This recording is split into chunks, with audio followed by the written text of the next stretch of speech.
Dante Banks Jr., known to his family as Booney and to fans of his brother Lil Durk as D-Thang, was born on September the 15th, 1989. According to their mother's memoir, D-Thang was in many ways the polar opposite of his brother Durk, who was known as a wild child. However, D-Thang also had a short temper, which would often get him involved in fights, and as he grew older, he would also begin to spend a lot of time with older guys from the block, who were hanging out near their home on the corner of 72nd and Green, this area being associated with a local gang known as Dog Pound. Durk was seemingly always close with the Dog Pound crew, but likely due to his closest friends being from Lamron and Tay-Town, he would also spend more time in that area, despite living in the Dog Pound's hood. Man, what block we on, Joe? Where we at? 77 What's happening right now, man? What's good, man? Man, Billy D birthday, man. My cousin, shit, like, getting it. Everybody out here? Yeah, man. And it's a big drill out here, man. It's a big drill? Big drill. Where y'all from, Road Joe? boy. Where y'all from, fam? This dog pound right here, man. Dog pound wrong, but I'm what we doing?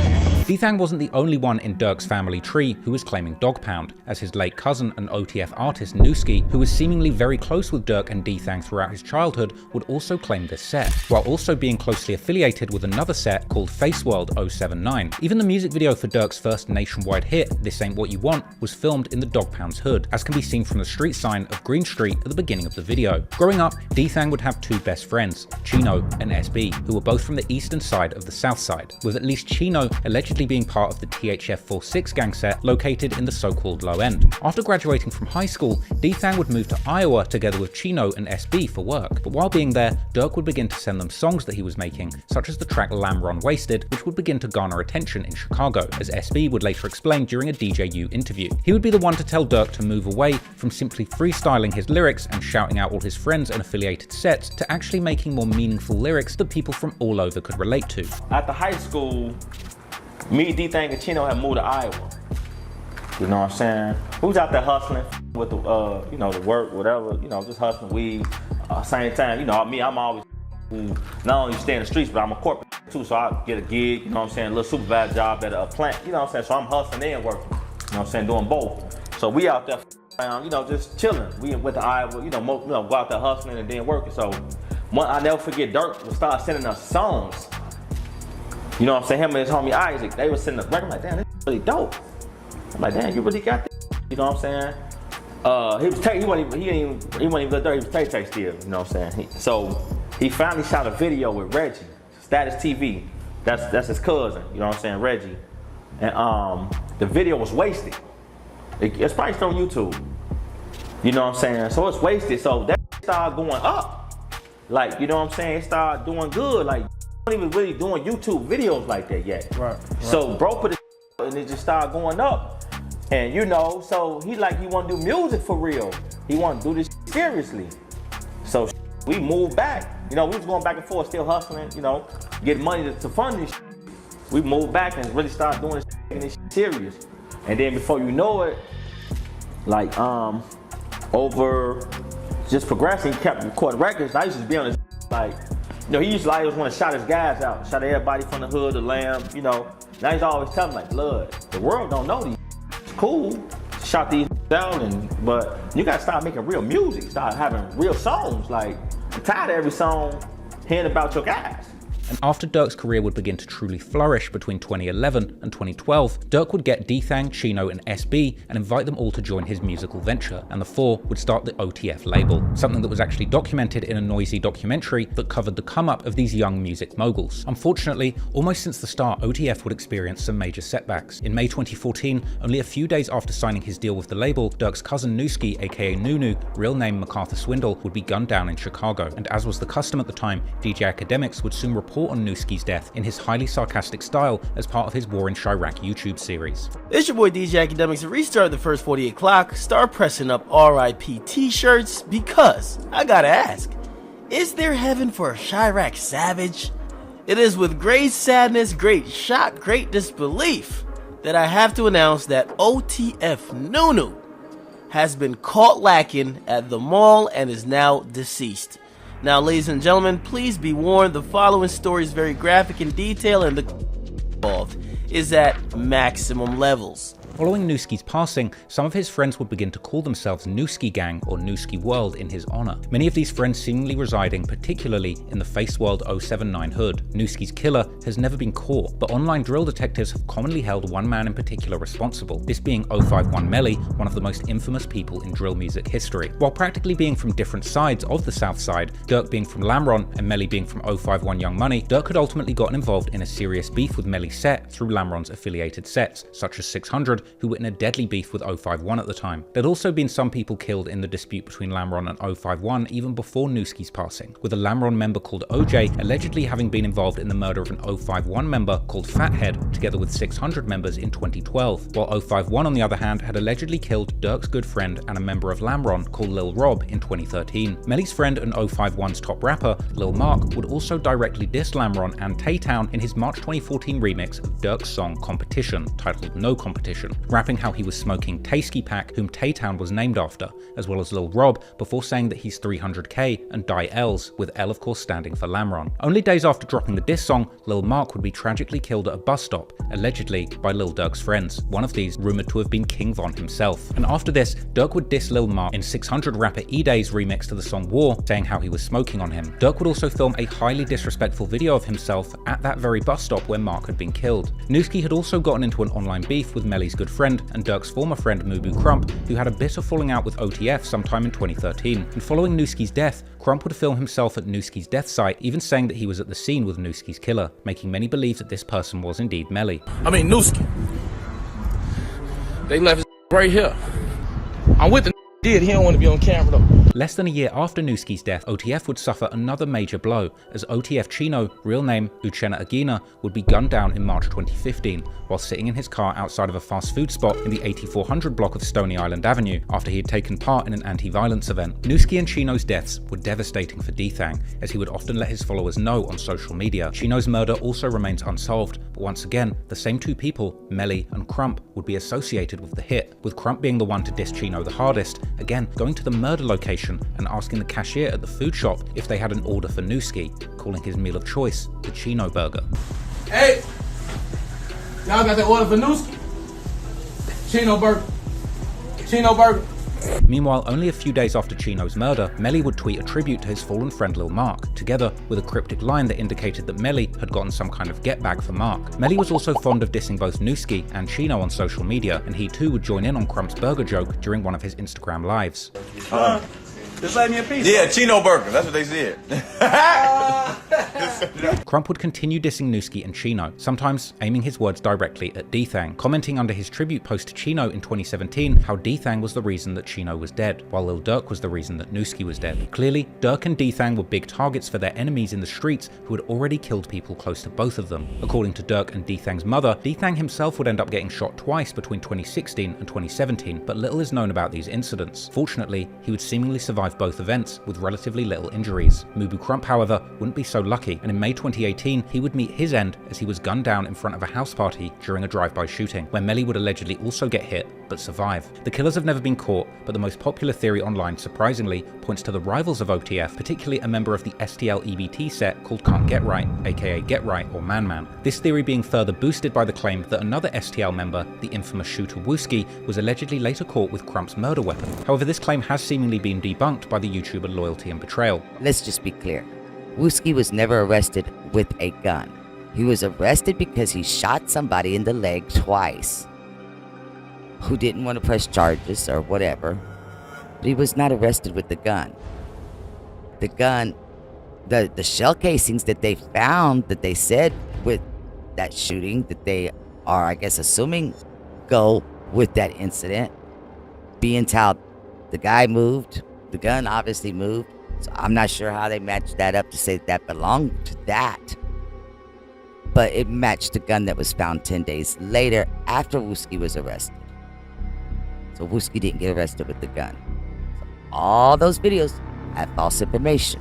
But after Durk's recent arrest for the murder-for-hire plot, some Reddit detectives have raised a question whether Crump's murder could have also been organised by Durk, with one Redditor pointing particularly to Durk's December 2020 song called Red Man, where Durk first speaks about his pain after the death of Nuski before rapping a now jaw-dropping line where he seems to predict ending up in federal prison in 10 years' time. Durk then mentions how people are asking him what he'll do about someone whose name is bleeped out, but what sounds like he could be mentioning Crump, to which Durk simply responds by saying the other person is already dead. However, these lyrics are vague at best and hardly evidence of anything other than Durk's impressive ability to foresee his future in federal custody. Unfortunately, only a few months after the death of Mubu Crump, Durk would experience yet another loss that would hit very close to home, as his cousin Darnell Banks, better known as OTF Baby D, was killed in a shooting in the far south side of Chicago in October 2018. But this wasn't the whole story, as Baby D was not alone at the time of the shooting, but allegedly with D-Thang, whose age at the time matches that of one of the victims reported by local news, as well as another 32-year-old man. The trio would reportedly get ambushed in a McDonald's parking lot shortly before 3 AM, all of them sustaining multiple gunshot wounds, but thankfully D-Thang would end up surviving once again, together with the 32-year-old man. In her memoir, D-Thang and Durk's mother would confirm him being one of the victims of the shooting, writing how this had been one of the most serious out of all of the shootings that D-Thang had survived, and how Baby D's death would leave him heartbroken. Baby D's murder would go unsolved, but Melly's name would once again begin to ring in online speculations, as photos would begin to circulate of one of Baby D's cousin wearing a Long Live Baby D shirt with a large F Melly text boldly printed on the front, together with a picture of him. Durk would also seemingly begin to diss Melly often in his songs following Baby D's death, like saying how there is one special op that they haven't killed yet in his July 2019 song Like That, or even specifically addressing the person who killed his cousin in his August 2019 song Die Slow, this likely being a reference to either Nuski or Baby D, while seemingly giving an order to his guys to make sure that he dies slowly. Shockingly, exactly 1 month after the release of this song, 051 Melly would be killed on the south side of Chicago while attending a house party at the 6100 block of St. Lawrence Avenue, this being in the hood of the Jaro City and Taekwon World sets. But despite the peculiar timing, Durk would seemingly have nothing to do with Melly's death, as his killer would allegedly turn out to be someone with a personal vendetta against Melly, a Taekwon World member called 007 Nate, real name Nathaniel Hicks, whose house Melly had allegedly shot up leading up to the killing. However, the evidence against Nate would ultimately not meet the burden of proof beyond reasonable doubt, and despite the facts that he was apparently identified as the shooter by multiple witnesses, and seen entering the house with a gun and then fleeing the house after the shooting, and being eventually caught a few days later with the murder weapon still on him, it didn't stick. Now, if that's not a sign that you can get away with murder in Chicago, I really don't know what is. But anyway, despite having nothing to do with Melly's death, Durk would seemingly keep dissing Melly in his songs, like rapping a bar asking how someone can get killed while partying in his December 2020 song Refugee, and rapping in his intro song for the January 2021 album The Voice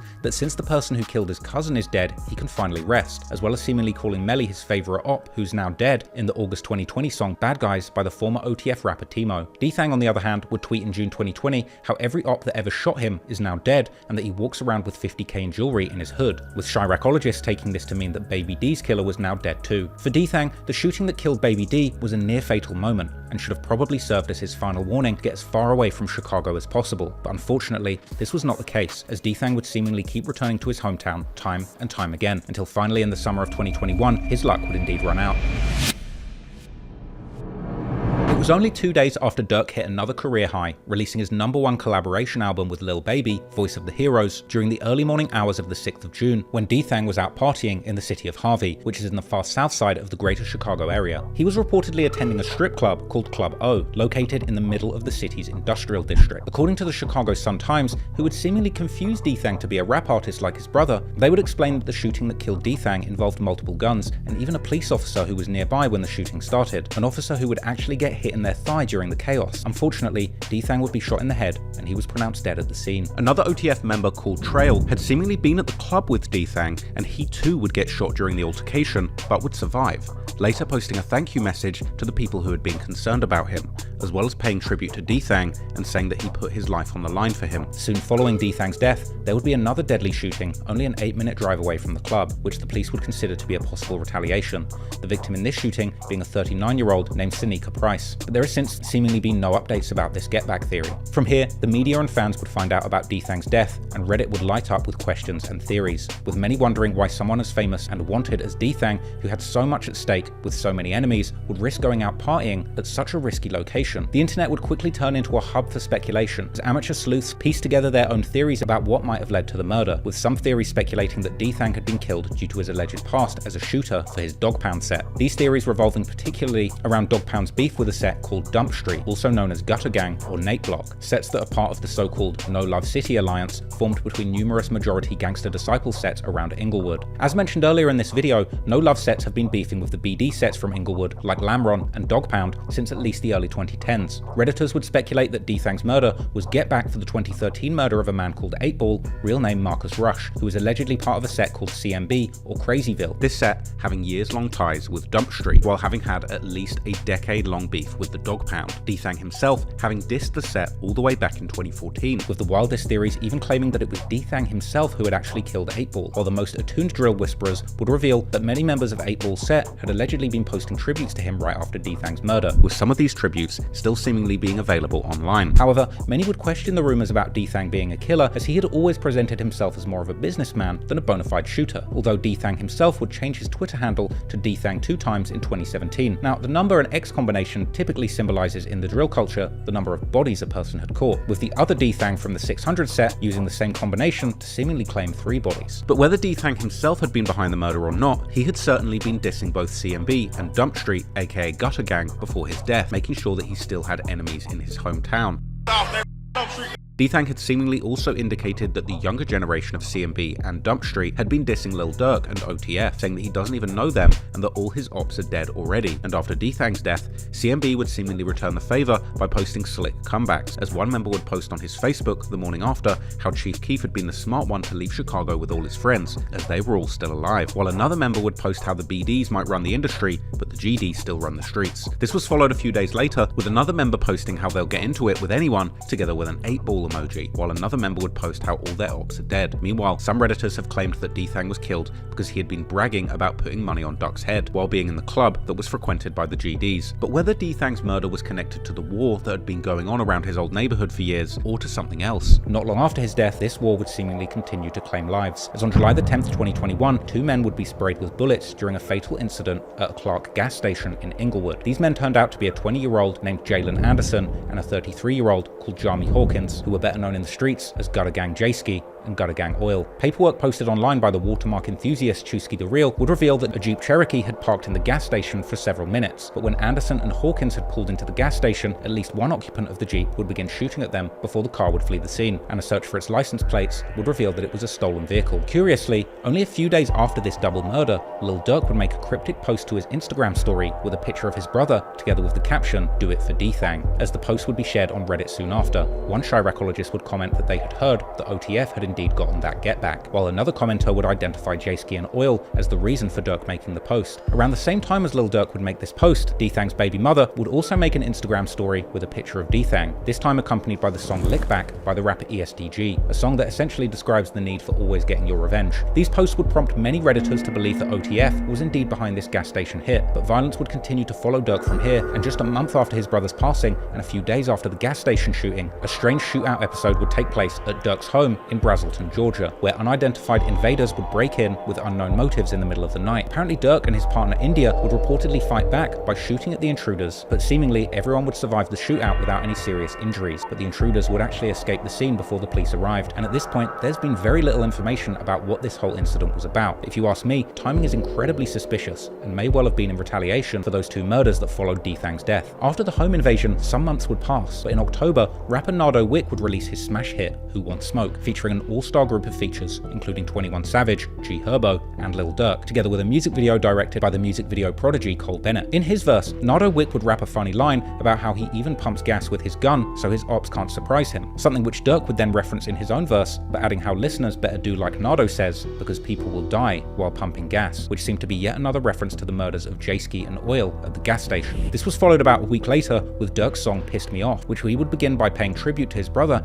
and seemingly saying they got back for him. Durk would then rap several bars about his need for a revenge after losing people close to him, even specifically mentioning how he can not feel happy until he gets back for his bro, something that seems to say a lot about his mindset at the time. Durk would then even directly reference the shootout that happened in his home, which makes me think he's letting us know that this was indeed connected to those cases. However, so far, Durk's rumoured hints about the alleged get back for his brother had been relatively vague compared to the self-snitching extraordinaires of modern day drill music like Lil Jeff and Q50. But on the 27th of January 2022, the plot would thicken considerably as 24-year-old Stephon Stephon Mack was killed after leaving a youth peace center in the Roseland neighborhood, located in the far south side of Chicago. Before the tragedy would strike, Stephon, who was also known as Youngin, was visiting the youth center where he was reportedly an active participant. Meanwhile, a black Chrysler would enter the center's parking lot with two men waiting inside the vehicle for about 40 minutes, seemingly waiting for Stephon to exit the center. Then, at around 3 p.m, when Stephon would step outside and begin to walk towards his car, two masked men would exit the Chrysler and begin shooting at him, with Stephon attempting to flee by running in the opposite direction. One of the shooters, armed with a Ruger AR-556 semi-automatic rifle, would chase Stephon across the parking lot before shooting him from a distance, which would cause Stephon to collapse on the ground near train tracks, where the shooter would run up to him and finish the job. Shortly after, the youth center's security guard would step outside to find out what was causing the noise, which would prompt the second assailant to shoot him in the leg with a handgun. The shooters would then abandon the Chrysler in the parking lot and escape on foot, the security cameras capturing one of the assailants with a heavy build running away from the scene. And later that day, police would recover the Ruger AR rifle from the backyard of a vacant residence located nearby. Sometime after Stephon's murder, Durk and an OTF member called Chug would once again make suggestive posts on their Instagram stories, both using the caption "for DThang," with Durk also using the name of his recent song, Aha, which at this point hadn't even been released yet, while Chug would refer to something being a sad case. Not long after, at the beginning of February, one Chiracologist would post these stories to Reddit, whilst also linking them to the murder of Stephon, who the poster claimed to be a member of the set Smashville 85th, whilst also allegedly having connections with the so-called Melly Way that's named in honor of 051 Melly, with some even claiming that Stephon was in fact Melly's cousin. Smashville is located around 85th Street in the Auburn-Gresham neighborhood in the far south side of the city, far away from the childhood stomping grounds of D-Thang and Durk in Inglewood. However, the set is affiliated with the Dump Street, aka Gutter Gang, from West Inglewood, who have been rumored to be behind D-Thang's murder. There weren't initially many theories about who were the two people behind the murder, but unbeknownst to the public at the time, the alleged killers were making sneaky references to their crimes on social media. For example, on the 15th of February, a man called Mike City AJ would post on his Facebook how his set had been spanking their ops so much that they're about to give up. As his name indicates, Mike City AJ has ties to a set called Mike City, or Mike Block, also known as Gator Gang, a BD set located on 86th and Morgan, which is named in honor of their fallen member Mike, who was killed in 2012. Lamron and Taytown have seemingly been affiliated with Mike City for at least a decade at this point, and AJ himself has clearly been close with Taytown members on social media for a while, even seemingly appearing in a March 2021 music video of TTE Day Day, who's one of Durk's oldest friends from Taytown. A YouTuber called Kenny Rogers, who claims to be from the same neighborhood, would open up about AJ's childhood and reputation in the streets, telling how AJ and other young'uns from Mike City were like sicarios, a private army for hire with a feared reputation, who would eventually get affiliated with OTF members such as Booney Mo. Watch the and did what we did. You know, but AJ, they decided, like, they like scenarios, but I say scenario, sicarios. You know what I'm talking about, like a private army for hire. You know what I'm saying? Now, we warned them about that shit when the guys came out there trying to connect and all that. Like, no, we've been holding our own. What's like the, we know what y'all on. Y'all ain't finna use them. But, you know, the younger guys got into too many, you know, they wanted to make a name for themselves. They wanted to hang around because of their name and shit like that. But we was telling them, y'all bigger than them. Real talk. But AJ, yeah, they was feared, and you can hire them to kill your cat if you wanted to, and not having somebody have your paperwork on the internet. Now you being affiliated with Booney Mo and OTF and all that other shit, and you know, doing that to allegedly Stephon Mack, 051 cousin. Indeed, on the 21st of February, less than a month after Stephon Mack's murder, Durk would drop his music video for the song Aha, which was filmed in Chicago. Later on, online detectives would notice that in one of the Instagram stories posted by people who were at the video shoot, you can see someone who looks a lot like Mike City AJ, showing that he was indeed possibly connected all the way to the very top of the OTF hierarchy. But what people would also notice were the rather revealing lyrics that Durk was dropping in the song. First, he would begin with a disclaimer saying how everything he's about to say is just entertainment and not real. Durk then mentions how his shooters have been sliding through their ops block, but the ops don't even know it, and that someone from the ops side got shot, and while Durk didn't claim it, he can show them proof. Durk would then seemingly be done with beating around the bush, as he would explicitly state how he's been heavy on the downers since D-Thang got killed, but they already got back for him, and that their ops know it, but they don't post on social media so the police don't find out. Durk would then seemingly change his mind about this all being just entertainment, as he would swear on his brother's life that everything he's speaking is facts and not just a diss. Durk would then end his first verse by saying how people might say that he's just a singer, so he won't kill anyone, but he he doesn't care what they think because he got their friend shot. The hook of the song would even acknowledge that Durk's activities will put him in jail, rapping he's dropping locations and getting revenge, and that the feds will soon come. It seems that Durk was sending a lot of messages with this song, but likely only the people involved in these Chicago gang wars would truly understand. But what he was clearly putting out there for the whole world to see was that his brother D-Thang's death was still weighing heavily on his mind, and that for him, this in fact was not just entertainment. Meanwhile, in May 2022, a rapper from the Dump Street or Gutter Gang called GG Juju would release his song titled Don't Be a Fool, where he would seemingly diss D-Thang by rapping how he will not be searched when going to a club before mentioning how that is how a fool got killed, and saying that if people mention Gutter Gang, they're going to end up on the news. Juju would also seemingly diss Durk, saying how some people were always acting too tough on their songs and always rapping about Switches and Drakes, but that they got them too. This likely being a reference to Durk literally having a song titled Switches and Drakes. After this, some time would pass, but on the 6th of June 2022, exactly 1 year after D-Thang's passing, Durk would make another cryptic post on his Instagram story quoting lyrics about someone getting hit and how certain people are only known in the city because of their friends who got killed. But instead of signing the post with his usual moniker, The Voice, he would sign it this time as The Pump, which some internet sleuths would believe to be yet another sign that Durk was making a reference to the murders of J-Ski and Oil taking place at a gas station pump. Meanwhile, Durk's friend and OTF member Booney Mo would post a much clearer message simply stating F the dump, this seeming like a rather obvious reference to the Dump Street set. The following month in July, Durk and the rapper Lil Zay Osama would release the song F My Cousin Part 2, and this time Durk wouldn't hold back one bit, rapping a direct threat to his ops that if they were even at the scene when his brother was killed, they're going to die too, before mentioning specifically his ops from the west, with Dump Street being located directly to the west of Taytown and Lamron, saying how 2 of their members died immediately after D-Thang's death. At this point, it seemed obvious that if Durk wasn't directly claiming the hit of J-Ski and Oil, he was at least dissing them openly. And then, in December,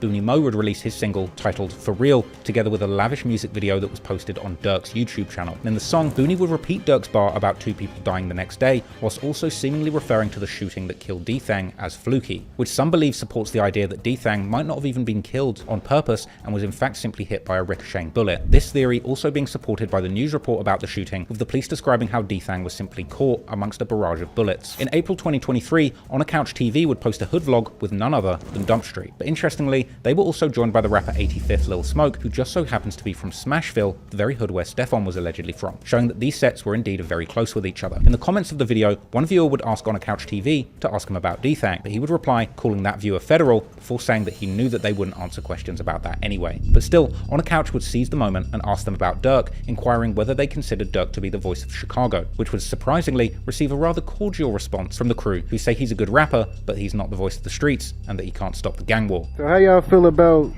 Durk basically taking the title as the voice of the Chicago, like what he say was go on in the trenches? No, shit, what you mean? He can rap. He can rap. I ain't lying. But voice of what trenches? Ain't nobody run. Nobody run. No, listen, bro. He a good rapper. You know, he can rap. Well, he can sing. But voice, he run probably his side of town. All of them. But when you speak, he from that side of he ain't doing rappers and everybody can relate to. Because he was basically saying, like, if somebody like him came down and wanted to bring peace in Chicago, like, it actually happened. That happened, man, because too much blood shit in the city. Yeah, his ain't nobody. Like, he ain't gonna like it. You can come in your hood, show what the want to it, nah, yeah, but you ain't no, you can't do that for you can't talk for everybody. Like you can talk for you.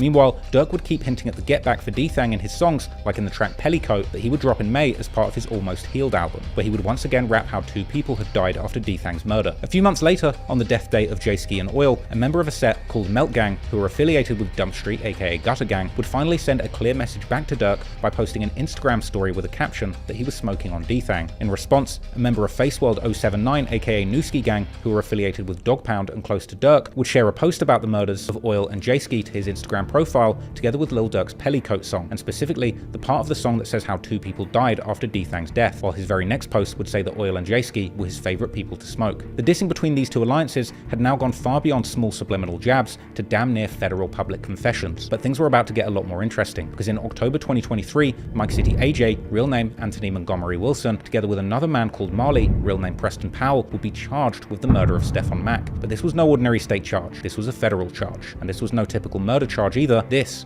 was a murder for hire. Yes, murder for hire in 2023, as the feds would allege that AJ and Marley had been in contact with someone in another state who had promised them a reward for the murder of Stephon. Following these charges, AJ would be arrested and taken into custody, but Marley would seemingly make a run for it, with the FBI releasing a wanted poster for him and even local news reporting on his attempt to avoid the law. At the time, it was already clear that the feds were holding any information regarding this case close to their chest, as the file docket for the case is full of sealed documents. But the reason for this would be revealed in December 2024, as the feds would suddenly unseal more documents related to the case in the lead up to Durk's detention hearing in the Lil Pab case, including an application for a search warrant in Texas, and more importantly, an affidavit in support of that application. This affidavit, which dates all the way back to April 2023, would reveal explosive information that the feds were indeed investigating Lil Durk's connection to the murder of Stephon Mack. The affidavit would provide numerous interesting details about Mack's murder, including the fact that Mike City AJ had done a C-Day and left his phone at the crime scene, and that while at the crime scene, he had also been calling Marley by name. While after the murder, the two had been openly discussing their upcoming payment from Lil Durk, and after seemingly receiving the payment, AJ had been bragging about it and claiming the hit on social media by posting himself with a big stack of cash together with the lyrics from Lil Durk's Aha song, with findings like these prompting Chiracologists online to joke how Durk had hired the dumbest assassins on earth to do the job. An employee of the youth center would also allegedly reveal to the feds that the killers had been tipped off about Mack's location by two brothers from a set called Risky Road, who seemingly knew Marley, aka Powell, as he lived in their hood at the time of the crime. But the paperwork would also reveal some interesting background information. For example, the feds would claim that Mack was not only affiliated with Smashville, but according to their informant, he was in fact the set's leader. Another informant, on the other hand, would claim that Lil Durk was offering money for the murder of those responsible for his brother's death, and even for the murder of any gangster disciple in general. The same informant would also reveal that Dump Street had indeed been behind D-Thang's murder, and that Mack had been a close associate with a Dump Street member who the feds referred to as Individual A. Individual A would turn out to be a man named Diamani Green, who had been arrested in December 2021 for an unrelated double murder, and who would be better known in the streets as Gutter Gang Puke, or simply GG Puke, as his rap name would be. Following the release of this paperwork, many would start to claim that GG Puke was in fact the Dump Street member responsible for the murder of D-Thang, although the feds would not explicitly make this connection in the paperwork, as they would simply state that according to their informant, D-Thang was killed by members, plural, of Dump Street, and that Puke, aka Individual A, was a close associate of Mack, not that Individual A killed D-Thang. However, to many, it would seem that the feds were heavily alluding to Puke being the one responsible for the murder and the reason why Mack was ultimately killed. It's also worth noting that the Chiracologists had been alluding to a locked up rapper from the Dump Street being responsible for D-Thang's death even before the new paperwork, and after Puke's name would begin to circulate, the online sleuths would quickly uncover a 7-year-old Zach TV video showing Puke hanging out in Harvey, the very city where D-Thang would eventually be killed. Meanwhile, Lil Durk's music has continued to provide more insights into the events related to his brother's death. In early 2024, his song called Survivor, or I Did It Without You, was leaked online, the lyrics seemingly describing why Durk would eventually fall out with his old set Lamron, siding fully with the Tay-Town instead, as Durk would seemingly insinuate that Lamron had not tried to retaliate after D-Thang's death, and that if he catches any Dump Street members on Lamron's block, he's going to kill them and the Lamron members with them. Around the same time as this song would leak, Dump Street rapper GG Montana would post a snippet to his song where he appears to be taking shots at Durk, literally taunting him about D-Thang's murder while saying that they're beefing with real rap goofies. For now, there's no charges against Durk in the murder of Stephon Mack, and it seems that these documents were unsealed more in an effort to prevent Durk from getting bail on the Lil Pab murder case. Ultimately, only time will tell if he will end up going down for his brother too. But what's most interesting is that if Durk was indeed using his rap money to pay for his enemies to be killed in the streets, from here, his career would only continue to rise, and rather suspiciously,